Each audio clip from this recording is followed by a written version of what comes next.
Bwana Yesu asifiwe. Tulisema nguvu ya dhambi iko kwenye maeneo 4 tuliyataja.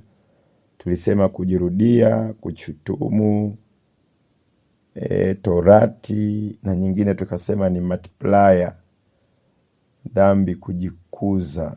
Lakini ya 5 ambayo nimeipata tena, ambayo Mungu ametufunulia leo, nyingine ni ya hazina za moyo. Dhambi kutoka nje ya moyo wako, kutoka nje yako, ni kutoka kwa marafiki, kutoka kwa ndugu, zinakuwa ni sehemu ya dhambi zako pia kwa eneo kubwa, kwa sababu madhara yake yatakupata na wewe. Bwana Yesu asifiwe. Sasa nikisema kwenye multiplier, na kwa namna ambavyo nilikuelekeza jana, ni kwamba shetani anapotamani kuleta ubaya ndani ya mtu, huwa anautengenezea mazingira bora sana, mazingira rafiki sana, mazingira chanya sana, kwa maana kwamba mtu akitenda kosa dogo, kuna nature ya kujimultiply. Na ndio maana moja ya sifa kubwa sana ya hasira, kubwa sana ya mtu mwenye hasira, huwa anafunikwa kuona mema. Yani kuona mema kunageuka dhambi ndani yake. Kwa hiyo kunajifunika kabisa kuona mema, linabaki jambo moja. Bwana Yesu asipewe sifa, kwamba huyu mtu ni mbaya, huyu mtu ni mbaya. Na ndio maana watu kuachana kwenye ndoa hakutokani tu kwamba hawapendani, no, hapana. Kwa sababu hata katika kupendana ndo kunakoleta kuachana. Kwa nini? Kwa sababu shetani anazuia usione mema, anatengeneza mazingira uone mabaya pekee kwa huo wakati. Kwa hiyo dhambi inakushikilia, haikuachii. Kwa hiyo ni sehemu mbaya sana nguvu ya dhambi. Uchungu unakushikilia, haukuachii. Hata wajaribu kukufafanulia wema wa huyo mtu, ndivyo wanavyozidi kukukwaza. Na ndio maana moja ya sifa ya kuishi chini ya kiwango kwa watu wengi, watu wa Mungu, kuishi chini ya kiwango ni kushikilia maisha ya watu wengine katika ubaya walioufanya, na kuyapa nafasi kama faraja ya maisha yao. Bwana Yesu asifiwe. Na kufundisha jambo hili litakusaidia. Kama kuna mtu unamfahamu ni adui yako kabisa, ya kwamba huyu ni mbaya wangu, mkorofi, usipambane sana mambo yake yaharibike, isipokuwa mambo yako yawe bora sana kuliko ya kwake siku hadi siku. Jina la Bwana libarikiwe. Kwa sababu chuki au hasira ni ishara kubwa sana ya kwamba wewe uko chini ya huyo. Bwana Yesu asifiwe. Narudia tena, hii sentensi uishike vizuri. Uishike vizuri. Kuchukia sana watu ni ishara ya kwamba wewe uko chini yao. Yani ni ushuhuda wa kutosha sana kwamba wewe uko chini yao. Wewe uko chini yao. Kwa sababu kama wewe uko juu, ni ngumu sana kumchukia aliye chini. Ila kama kuna mtu yuko juu, ni rahisi sana kuchukiwa na aliye chini. Jina la Bwana libarikiwe.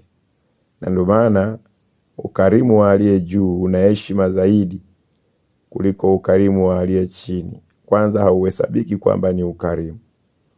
Bwana Yesu asifiwe.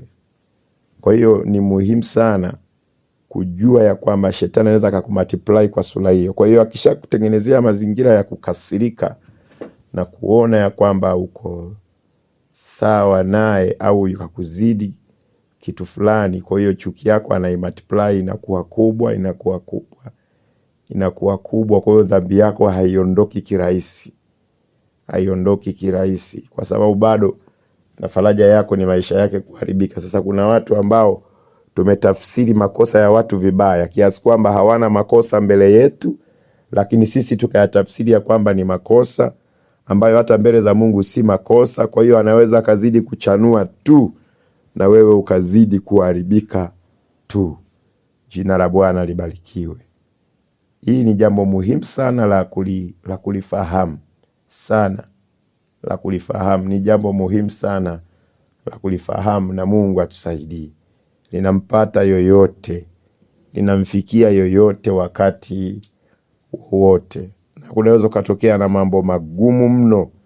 Kwa nini? Kwa sababu msingi ni multiplier. Bwana Yesu asifiwe sana. Na mara nyingi tumepata neema kubwa sana ya kushughulikia mahusiano ya watu. Tumepata neema kubwa sana ya kushughulikia mahusiano ya watu. Na katika kushughulikia huko mahusiano hayo, moja ya changamoto kubwa sana ambayo tunakutana nayo ni hii ya kumultiply kosa. Bwana Yesu apewe sifa.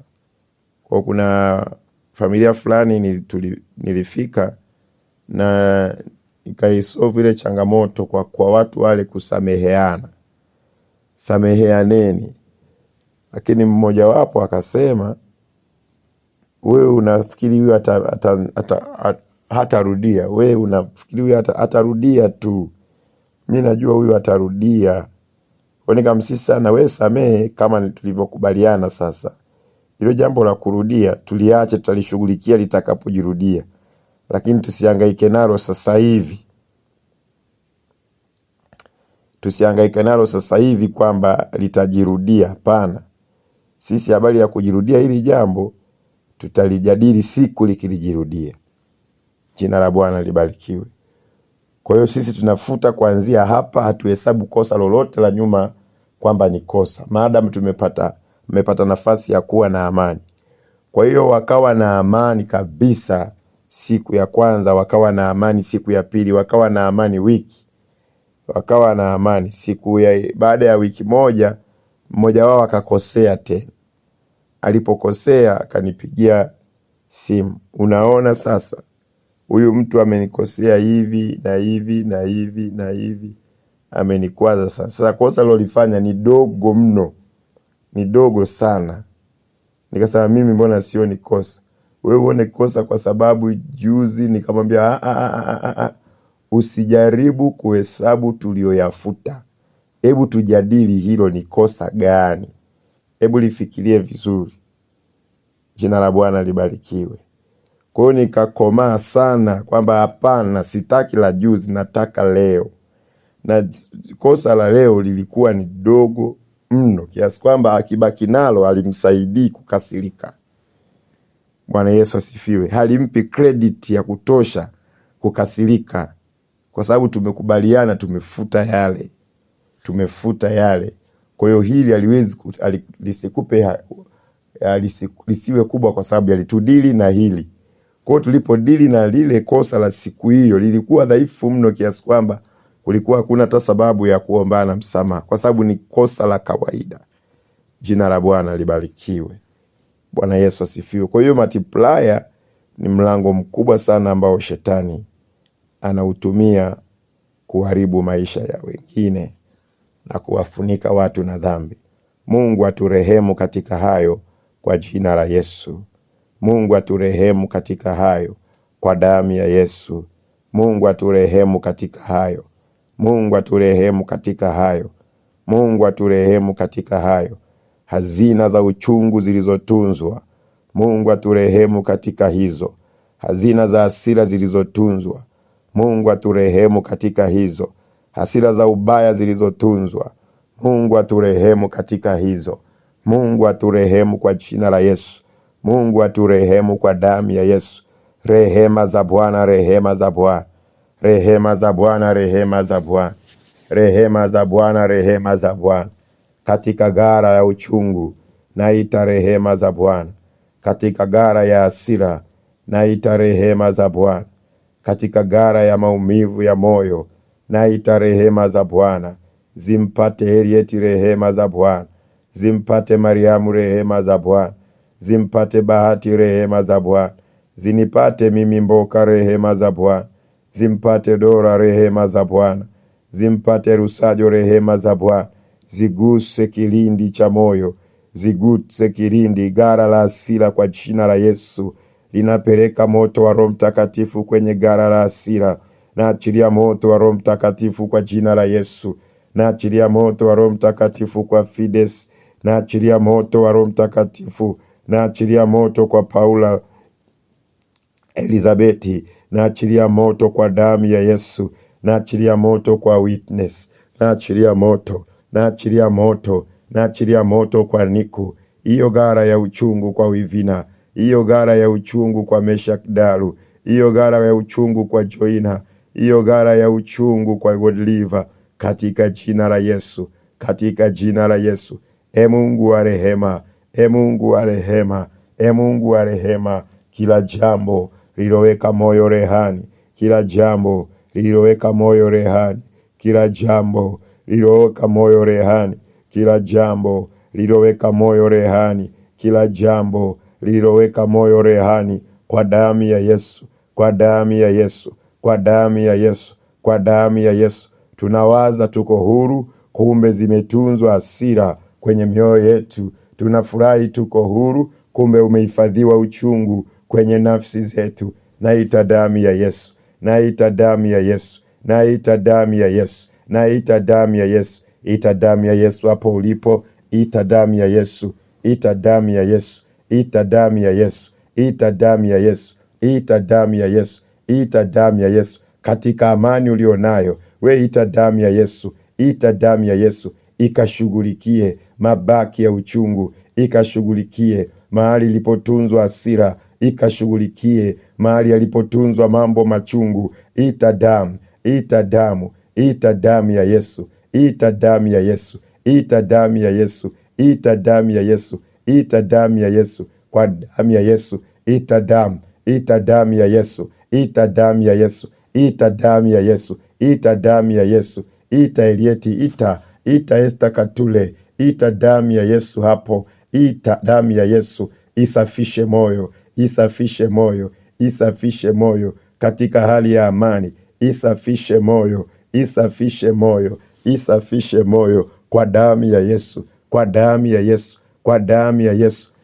Kwa damu ya Yesu. Huo uchungu umetunzwa kwa watu wetu wa karibu sana. Kwa watu wetu wa karibu sana. Kwa watu wetu wa karibu sana. Kwa watu wetu wa karibu sana. Imetunzwa hiyo hasira kwa watu wetu wa karibu sana. Watu tunaotegemeana, watu tunaotunzana, watu tunaoombeana, watu tunaoshirikiana kila siku, kila wakati, mara kwa mara. Kuna uchungu umetunzwa mahali. Unakusudia ubaya. Unakusudia ubaya. Unakusudia ubaya la kuhatimisha ndoa yenu. Unakusudia ubaya la kuhitimisha ndoa yenu. Unakusudia ubaya huo uchungu. Ita damu. Ita damu. Ita damu. Ita damu. Ita damu ya Yesu. Ita damu ya Yesu. Ita damu ya Yesu. Ita damu ya Yesu. Hilo gara limetunza makosa ya mme wako. Hilo gara limetunza makosa ya mke wako. Hilo gara limetunza makosa ya mchumba wako. Hilo gara limetunza. Hilo gara limetunza. Hilo gara la uchungu limetunza watu wazuri. Limewatunzia watu wazuri. Limewatunza watu wazuri kwenye maisha yako na watu muhimu kwenye maisha yako kwa damu ya Yesu. Ita damu ya Yesu. Ita damu ya Yesu. Ita damu ya Yesu. Ita damu ya Yesu. Ita damu ya Yesu. Ita damu ya Yesu. Ita damu ya Yesu. Ita shughulikia kwa damu ya Yesu. Ewe uchungu, ewe gara la hasira, ewe gara la maumivu, ewe gara la maumivu, achia katika jina la Yesu. Futika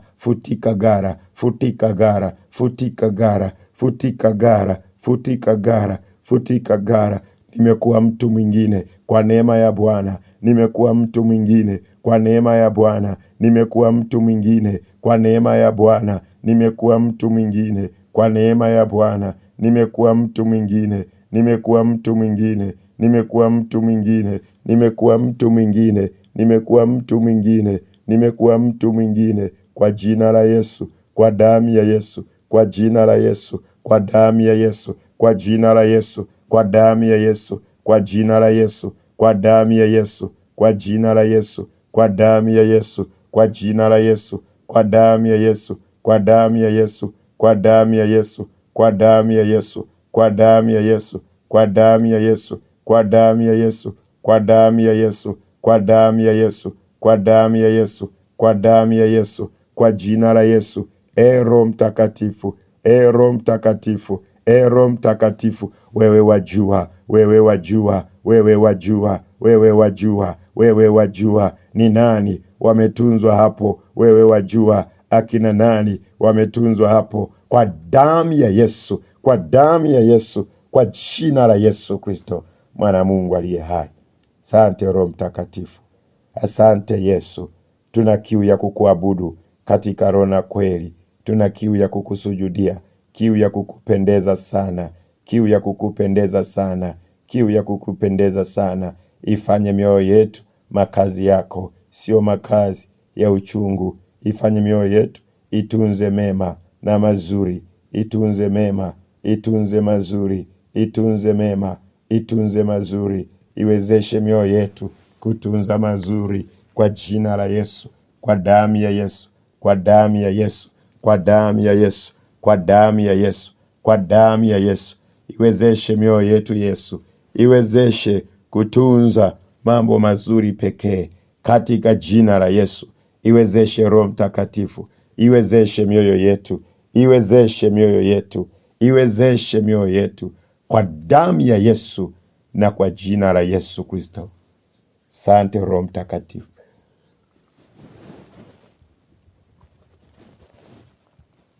Asante Roho Mtakatifu, asante sana Bwana, asante katika jina la Yesu, amen. Tunamshukuru Mungu sana kwa huo utangulizi, tunamshukuru Mungu kwa huo utangulizi. Ni fursa ya kutengeneza na Bwana hapa katikati ya amani.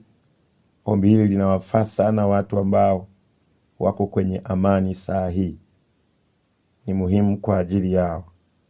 Sio ombi rafiki kwa wenye uchungu, ni ombi rafiki zaidi sana kwa wenye amani. Chunguza moyo wako tena, uchunguze moyo wako tena. Umemtunza nani hapo? Bwana Yesu asifiwe. Umemtunza nani hapo? Umetunza mambo gani hapo? Endelea kuuchunguza moyo wako. Neno hili limekuja kutoka kwa Bwana kwa wakati, kwa ajili ya maisha yako, kwa wakati, kwa ajili yako, kwa wakati, kwa ajili yako. Neema ya Bwana iende pamoja na wewe, kwa damu ya Yesu, kwa jina la Yesu, amen.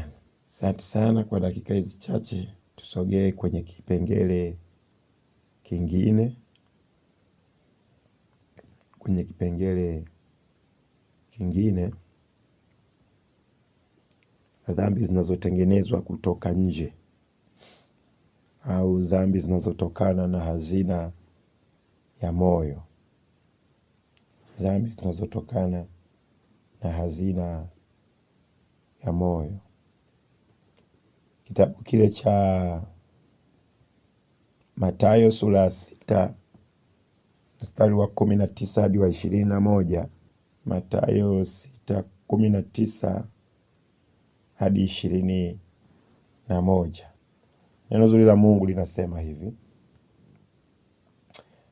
msijiwekee hazina duniani, nondo na kutu viharibupo, na wevi huvunja na kuiba, bali jiwekeeni hazina mbinguni kusikoharibika kitu kwa nondo wala kwa kutu, wala wevi hawavunji wala hawaibi. Mstari wa 21 muhimu sana: kwa kuwa hazina yako ilipo, ndipo utakapokuwako na moyo wako. Kwa kuwa hazina yako ilipo, ndipo utakapokuwako na moyo wako. Kwa kuwa hazina yako ilipo, ndipo utakapokuwako na moyo wako. Jina la Bwana libarikiwe. Bwana Yesu asifiwe sana. Sasa kwenye hii sentensi ya mwisho ndio sentensi muhimu sana, kwamba hazina ilipo ndipo ilipo na mioyo yetu. Kwa hiyo lazima tujue ya kwamba sio wakati wote mioyo yetu tunayo, sio wakati wote tunatembea na mioyo yetu.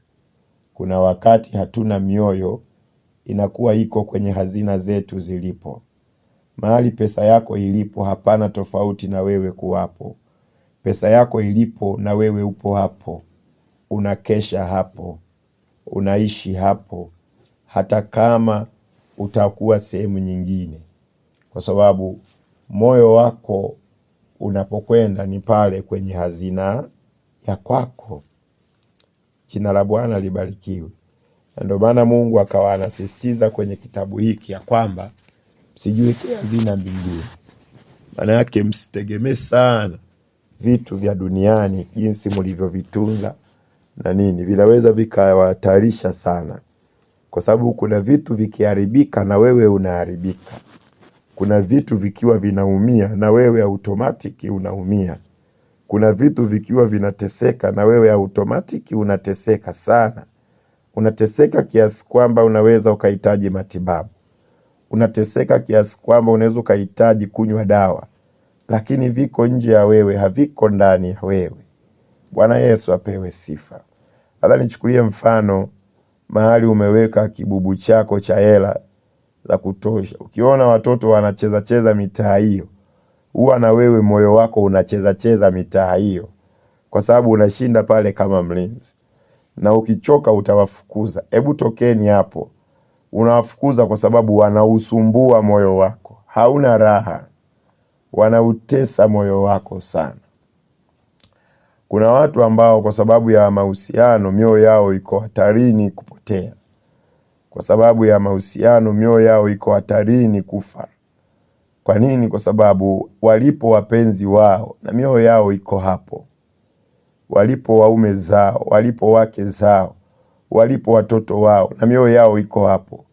Kwa hiyo uharibifu wa mtoto sio wa mtoto tu, ni uharibifu wako pia.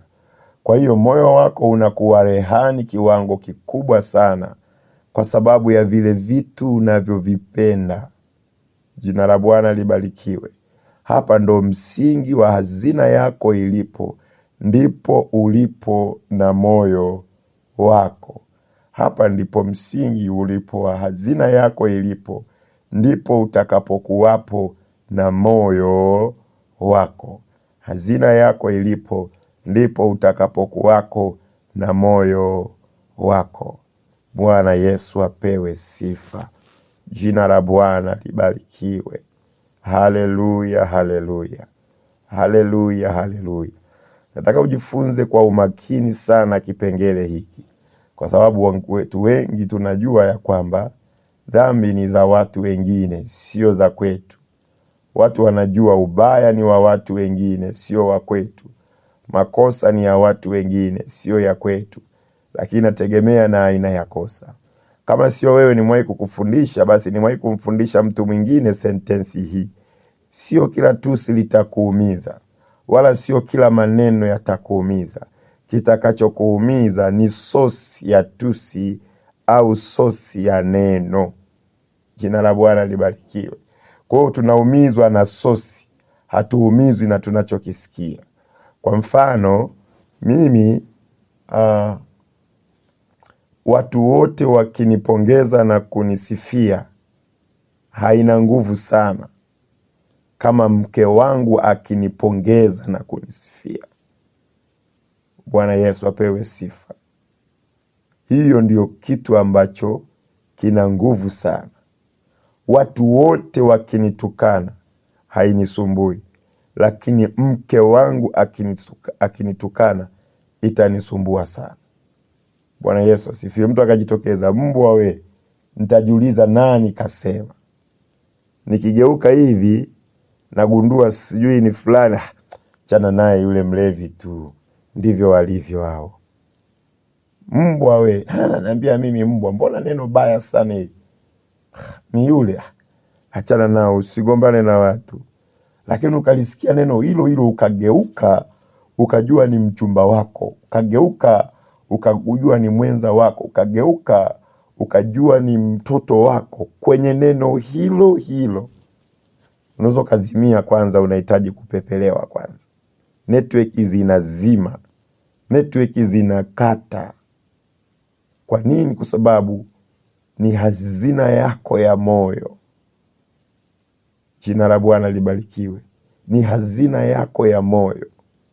Kwa hiyo vitu vilivyo na hatari kwetu sana na kutufanya tumkose Mungu na kutufanya tutende dhambi ni vitu vizuri tunavyovipenda sana.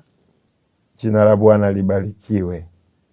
Kwa hiyo vile vitu tunavyovipenda na kuvitegemea asubuhi, mchana, usiku, kila siku, ndio vitu pekee vyenye hatari kubwa sana ya kutupeleka jehanamu.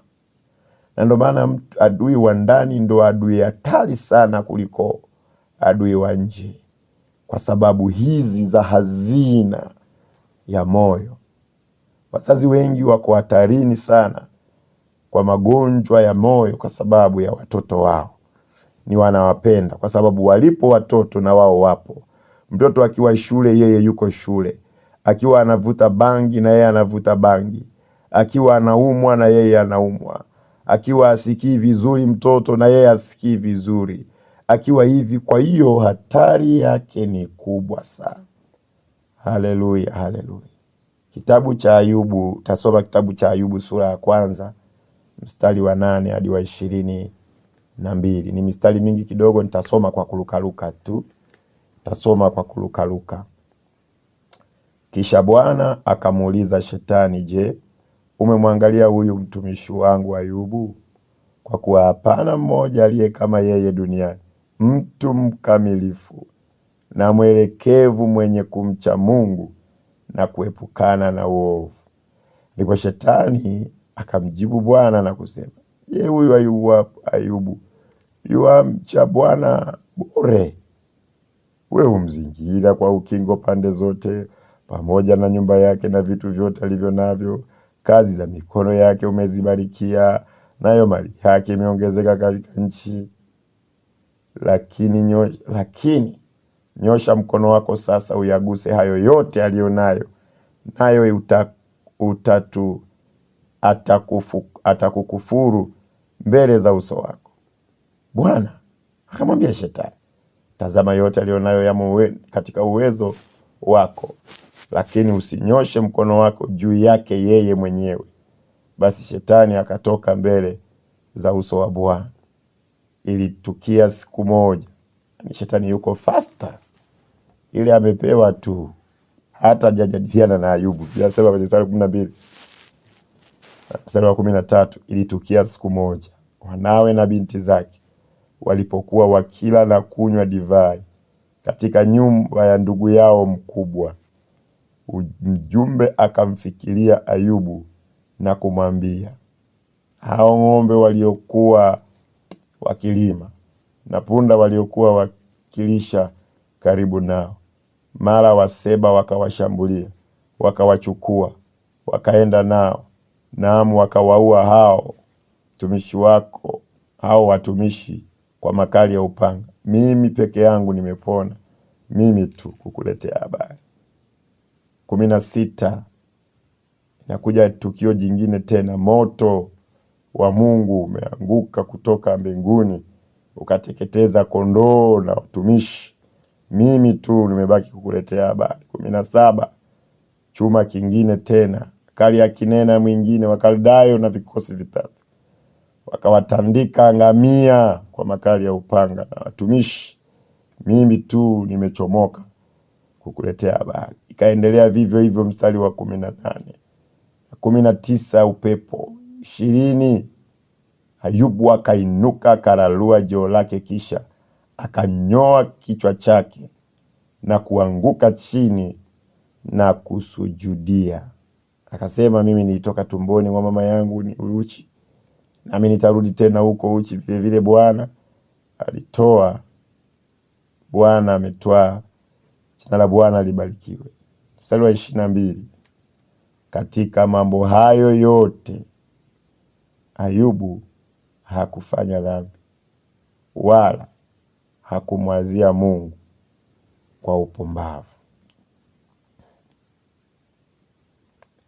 Bwana Yesu asifiwe. Huu msako haukuwa ndani ya moyo wa Ayubu. Huu msako ulitoka nje ya moyo wa Ayubu. Msako mmoja wa hatari sana. Mpaka nikawaza sijui kulikuwa kuna magonjwa ya sukari na pressure kipindi hicho, kwa sababu wangekuja leo na hisi matukio mawili ya kwanza haya labda huyu mtu hangeyapata. Lakini haya mengine wangekuwa wanazungumza na marehemu kitambo sana. Ile tu kondoo sijui amewaka moto na nini, hiyo wangeishuhudia Bwana Ayubu kama ndo angekuwa anakaa maeneo ya Makole Dodoma hapo. Na hisi angekuwa ameshakata. Matukio mengine yanafuata, hata majipu asingepata, kwa sababu majipu ni tukio la baadaye. Hata asingepata, kwa sababu labda angepata marehemu, kwa sababu angekuwa ameshakufa siku nyingi. Kwa nini? Kwa sababu ya hazina za moyo. Jina la Bwana libarikiwe.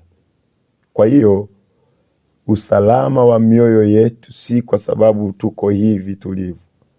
Mungu ametufanya tusiwe single. Mungu ametufanya sisi ni roho za watu wengi katikati yetu. Ni roho pamoja na wazazi wetu. Ni roho pamoja na watoto wetu. Ni roho pamoja na wenza wetu.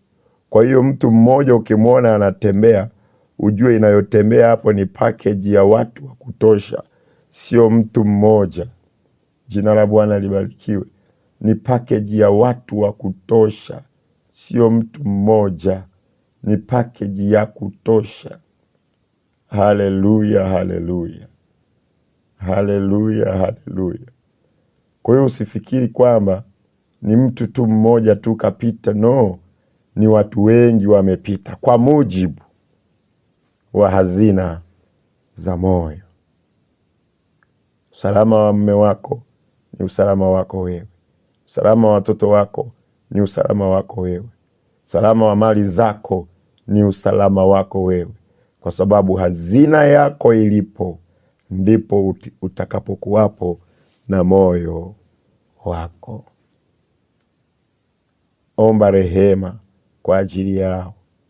Omba rehema kwa ajili ya uchumi wako. Omba rehema kwa ajili ya mali zako. Vifanye viwe rafiki kwa Bwana. Vifanye viwe mali ya Bwana pia. Utukufu na heshima vina wewe Mungu wetu. Asante kwa kutujalia neema hii kubwa. Asante kwa kutujalia ibada hii kubwa. Asante kwa kutujalia Roho Mtakatifu. Katika jina la Yesu tunajazwa maarifa yako. Tunajazwa neno lako. Tunatamani kuwa bora kuliko jana. Tunatamani kuwa watakatifu kuliko jana. Watakatifu na mali zetu. Watakatifu na watoto wetu. Watakatifu na ndugu zetu. Watakatifu na wazazi wetu. Watu wapendwao na Mungu wakati wote. Usalama ulio mkononi mwa Mungu. Katika jina la Yesu. Kwa damu ya Yesu. Kwa damu ya Yesu. Kwa damu ya Yesu. Endelea kuomba. Endelea kuomba rehema kwa ajili yao. Omba rehema. Omba rehema. Omba rehema. Omba rehema. Omba rehema. Omba rehema. Omba rehema. Omba rehema kwa mali zako. Omba rehema kwa watoto wako. Omba rehema kwa jamii yako. Kwa damu ya Yesu. Kwa damu ya Yesu. Kwa damu ya Yesu. Kwa damu ya Yesu. Uchumi wako unategemea afya ya wazazi wako bado. Uchumi wako unategemewa na afya ya wazazi wako. Uchumi wako unategemewa na afya za watoto wako. Unategemewa na afya za ndugu zako. Unategemewa na wengi. Unategemewa na wengi. Mwite Bwana, mwite Bwana. Mwite Bwana, mwite Bwana. Unaweza kupiga mahesabu ya biashara yako kaona imekaa sawa, lakini ujue ya kwamba hata ndugu zako wanapiga mahesabu juu ya hiyo biashara unayoifanya wewe. Omba rehema kwa Bwana. Kwa damu ya Yesu. Kwa damu ya Yesu. Kwa damu ya Yesu. Kwa damu ya Yesu. Mungu wa rehema. Mungu wa rehema. Mungu wa rehema nyingi, Mungu wa rehema nyingi, Mungu wa rehema nyingi, Mungu wa rehema nyingi, Mungu wa rehema nyingi, Mungu wa rehema nyingi, Mungu wa rehema nyingi, Mungu wa rehema nyingi, Mungu wa rehema nyingi, kwa damu ya Yesu, kwa jina la Yesu, kwa damu ya Yesu, kwa jina la Yesu. Endelea kuomba, endelea kuomba, endelea kuomba, endelea kuomba. Omba rehema, omba rehema, omba rehema kwa biashara yako iwe rafiki wa Bwana. Omba rehema, omba rehema kwa mali zako. Omba rehema. Ongeza uhusiano wako na Bwana. Ongeza uhusiano wako na Bwana kwa moyo wa toba juu ya mali zako, kwa moyo wa toba juu ya nyumba yako. Omba rehema. Omba vipatane na Bwana kwa damu ya Yesu, kwa damu ya Yesu. Endelea kuomba, endelea kuomba, endelea kuomba, endelea kuomba, endelea kuomba, endelea kuomba, endelea kuomba kwa damu ya Yesu, kwa damu ya Yesu, kwa damu ya Yesu, kwa damu ya Yesu, kwa damu ya Yesu, kwa damu ya Yesu, kwa damu ya Yesu, kwa damu ya Yesu. Endelea kuomba kwa damu ya Yesu, kwa damu ya Yesu, kwa damu ya Yesu, kwa damu ya Yesu, kwa damu ya Yesu, kwa damu ya Yesu, kwa damu ya Yesu. Thamani yako ni kubwa kwa Bwana. Thamani yako ni kubwa kwa Bwana. Thamani yako ni kubwa kwa Bwana. Thamani yako ni kubwa kwa Bwana. Thamani yako ni kubwa kwa Bwana. Thamani yako ni kubwa. Thamani yako ni kubwa. Thamani yako ni kubwa. Thamani yako ni kubwa. Thamani yako ni kubwa. Wakiguswa wengine, Mungu anahesabu umeguswa wewe. Kumbuka hesabu ni ya Mungu na Ayubu. Hesabu ni ya Mungu na Ayubu. Lakini mifugo inapigwa, mali zinapigwa, watoto wanapigwa, kila kitu kinapigwa, kondoo wanapigwa kwa ajili yako, kwa ajili yako, kwa ajili yako. Wote wanahesabika ni wewe. Ng'ombe zinahesabika ni wewe, wanyama wanahesabika ni wewe. Mbele za Bwana gari lile linahesabika ni wewe, watoto wale unahesabika wewe, mume yule unahesabika ni wewe, unahesabika ni wewe, unahesabika ni wewe. Dalu, Mungu anakuhesabu wewe. Akimuona mke wako anakuhesabu wewe, akiwaona watoto anakuhesabu wewe, akiona kile anakuhesabu wewe. Kwa hiyo Mungu anahesabu ni wewe pia, anakuhesabu wewe katika vyote ambavyo moyo wako unavitazamia. Omba rehema kwa Bwana, omba rehema kwa Bwana, omba rehema kwa Bwana. Elinala, omba rehema. Nicholas, omba rehema. Carolina, omba rehema. Kwa damu ya Yesu, omba rehema. Omba rehema, omba rehema, omba rehema, omba rehema, omba rehema, omba rehema, omba rehema. Omba sana, omba. Naona Roho Mtakatifu anashusha huzuni kubwa ya kuomba rehema, anashusha kiu kubwa ya kuomba rehema, anashusha ni kubwa sana, anashusha ni kubwa sana. Hebu endelea kuomba.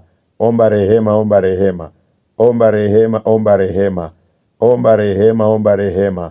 Endelea kuomba, endelea kuomba msamaha. Omba msamaha kwa hivyo vyote. Omba msamaha kwa mali zako.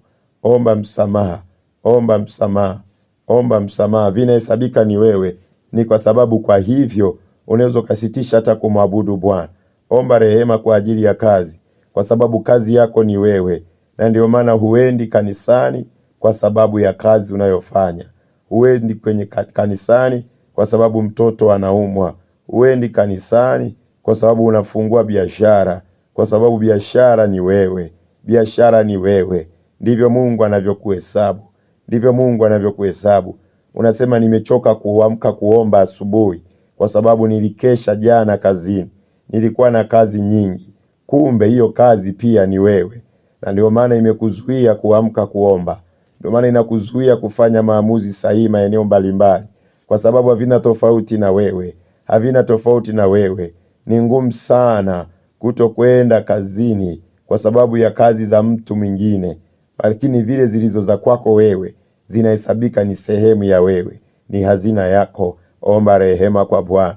Omba rehema, omba rehema, omba rehema, omba rehema. Bwana atakupeleka deep zaidi ya nilivyokueleza. Bwana atakupeleka ndani sana zaidi ya nilivyokueleza.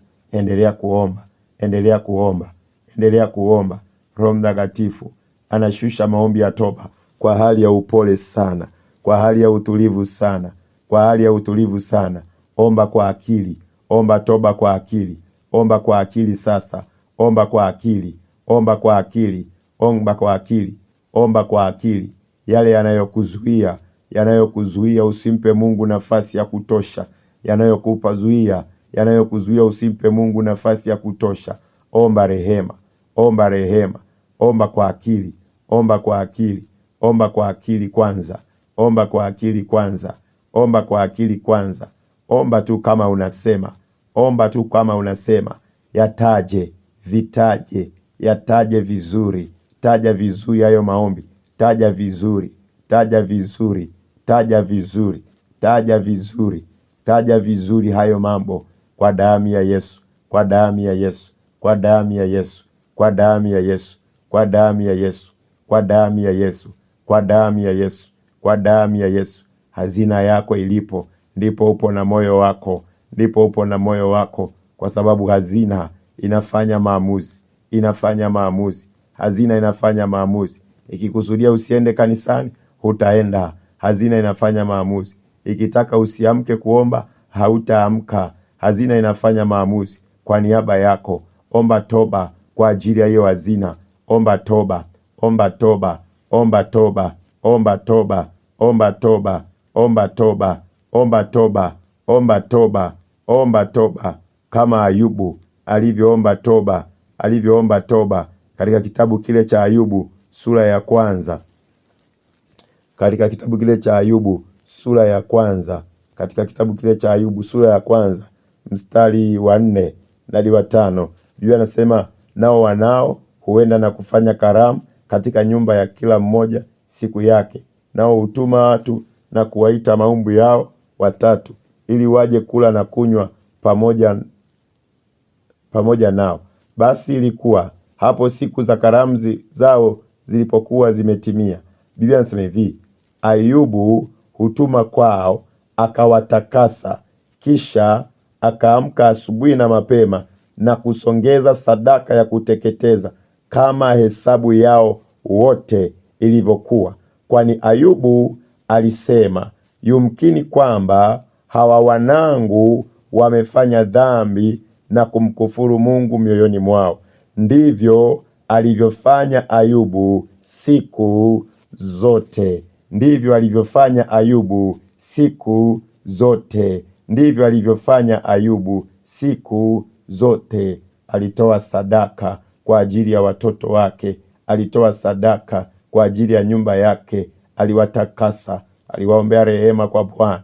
Akasema, yamkini wametenda makosa, kwa sababu siko waliko hao, mimi siongozani nao. Yamkini wametenda makosa, na mimi ninaomba rehema kwa Bwana kwa ajili yao.